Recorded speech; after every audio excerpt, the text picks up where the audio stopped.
Assalamualaikum warahmatullahi wabarakatuh.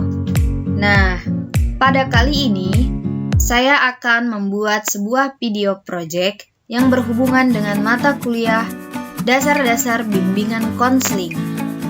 Nah, pada kali ini judulnya yaitu Format Kegiatan Bimbingan dan Konseling.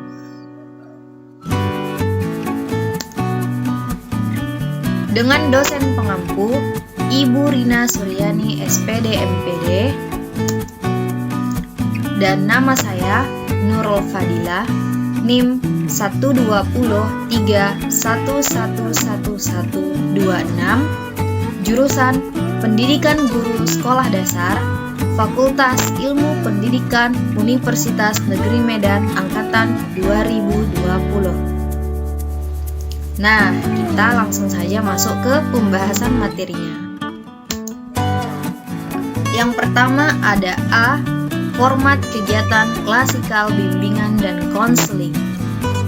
Format kegiatan klasikal yaitu suatu kegiatan bimbingan dan konseling yang melayani klien dalam satu kelas.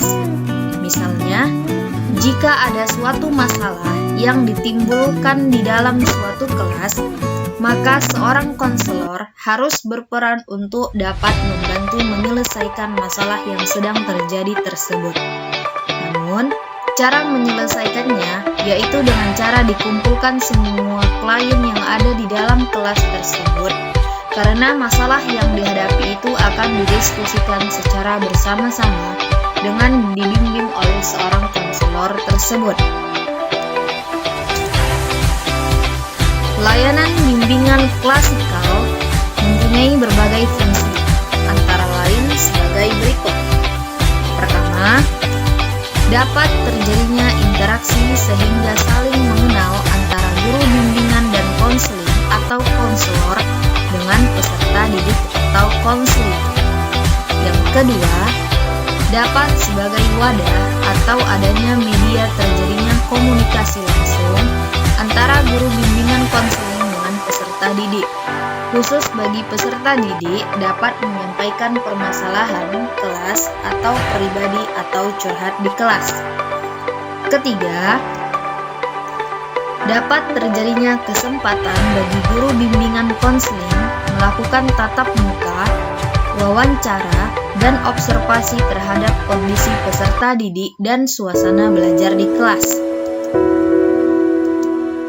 Keempat, sebagai upaya pemahaman terhadap peserta didik dan upaya pencegahan, penyembuhan, perbaikan, pemeliharaan, dan pengembangan pikiran, perasaan, dan kehendak serta perilaku peserta didik. B. Atau yang kedua, format kegiatan kelompok bimbingan dan konseling. Format kegiatan kelompok yaitu suatu format kegiatan bimbingan dan konseling yang melayani sejumlah klien dalam bentuk kelompok melalui dinamika kelompok tersebut.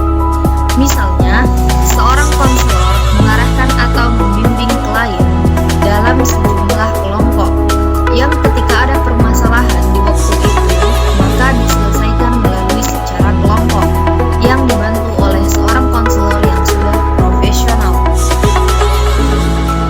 Yang ketiga atau C, format kegiatan individual bimbingan dan konseling. Format kegiatan individual yaitu suatu format kegiatan bimbingan dan konseling yang melayani klien secara pribadi.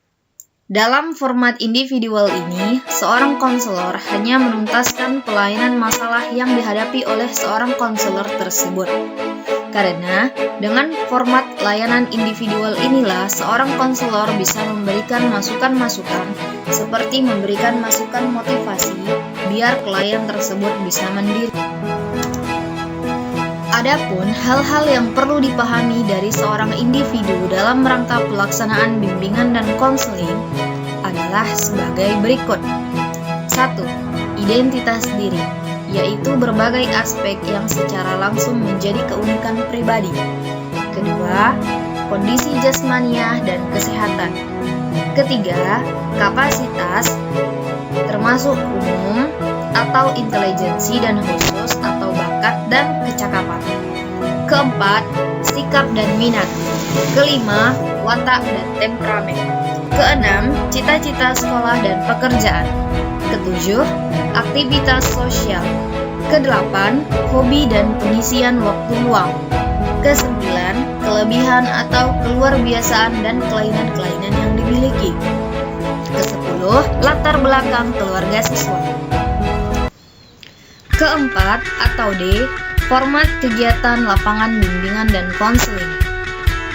Format kegiatan lapangan yaitu kegiatan bimbingan dan konseling yang melayani kepentingan kliennya melalui kegiatan di luar kelas atau lapangan. Misalnya, seorang konselor itu harus berperan penting dalam mengarahkan dan membina kliennya untuk membantu menyelesaikan masalah yang sedang dihadapi kliennya. Ketika kliennya itu berada di luar kelas atau di luar ruangan, konselor bisa menjumpai kliennya di lapangan mana saja supaya masalah klien tersebut bisa diketahui dan diselesaikan.